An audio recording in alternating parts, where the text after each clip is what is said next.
All right, thank you, Liz. Right now, do you know nearly 26 million Americans are living with diabetes? November is Diabetes Awareness Month.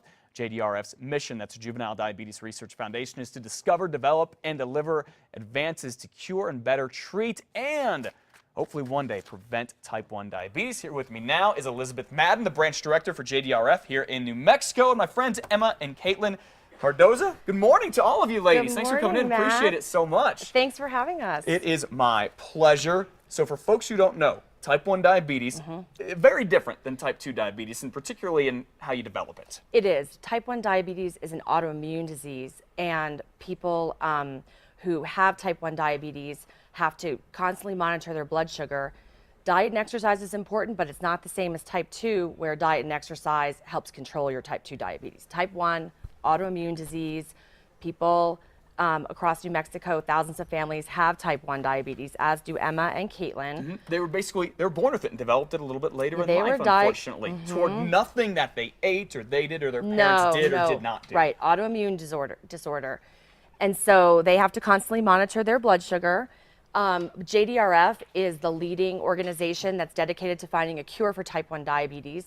As one of our donors and champions always says, his parents' generation cured polio. We can cure type 1 diabetes. We certainly hope so. There's a big walk this weekend. There it's kind of a is. celebration for all the money you have raised throughout the year. We're going to talk about that in just a minute. But first, Emma and Caitlin, girls, obviously you're very young, but you have to go around, you have these kits with you, and you test your own blood sugar as you go through the day. How important is this? What's the process like?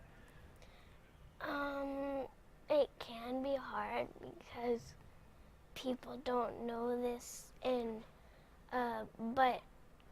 but sometimes it can be embarrassing around other people. That's part of the awareness that JDRF does, is to get people aware that, unfortunately, a lot of people have this, and you have to test your blood sugar. I know you just had an episode with really low blood sugar. What happened? You get weak. Tell me what happened. You get weak, and sometimes you get pale and. Now, luckily, your mom was here. They got you a soda right away, because at that point, you need to get something into you so you can get some energy. If you girls want to, does anyone want to show me how you have to test your blood sugar? You do this, what, 6, 7, 8 times a day? Yep, they do it all the time. Okay, you keep this little pack with you. You take it to school, to the park, wherever you go, right? Right. Okay, and Let's what do you test. do? I guess maybe Libby, talk about what she's going to do as she does it. She has this little kit here. So she does. They have blood sugar. She's going to test her blood sugar. She does it several times a day. You ready? Okay. Okay, come on, let's go get ahead. it. Yep. So first thing you got to do is you do sterilize the area, right? That's right. Okay. Who's got Rufus? The Rufus teddy bear shows different little Rufus spots here. on. So there's a number of different areas where you can test the blood sugar. Now she's going to do it, probably off her finger? Here? Off her finger. That's probably the easiest. So you go in there. Several What's she getting times out a of day. there? It's a test strip. Okay.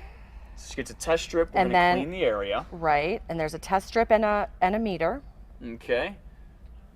So now she puts the strip in the meter. That's right. Okay, and now this is the part that kind of she pricks her finger here. She does. Right. Caitlin's a little She shy. does. She doesn't Everyone like to kind talk. But people who have type 1 diabetes test several times a day, and so it can hurt, but you kind of get used to it. Yeah. So basically, it's a little prick there, Right. like you get at the doctor's office little droplet of blood goes on the test strip. Okay. And then there'll be a meter reading. All right. Now these girls are very smart, and they know what range their numbers need to be in. So what's that one there say? What's your number say? 2, 8, 7. Oh, that sounds like it might be a little high. Okay. So if it's high, what happens now? Well, her mother is here, fortunately, and she's going to answer that question better. Okay. But sometimes so they can control this. They'll know, like, do they need a juice?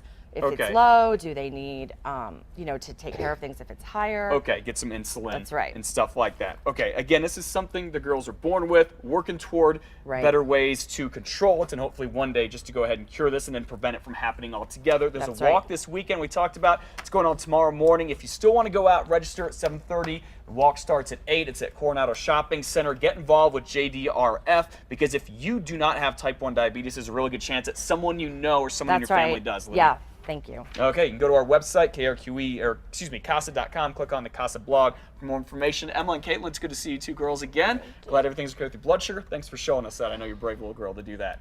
All right, 8:25, take a quick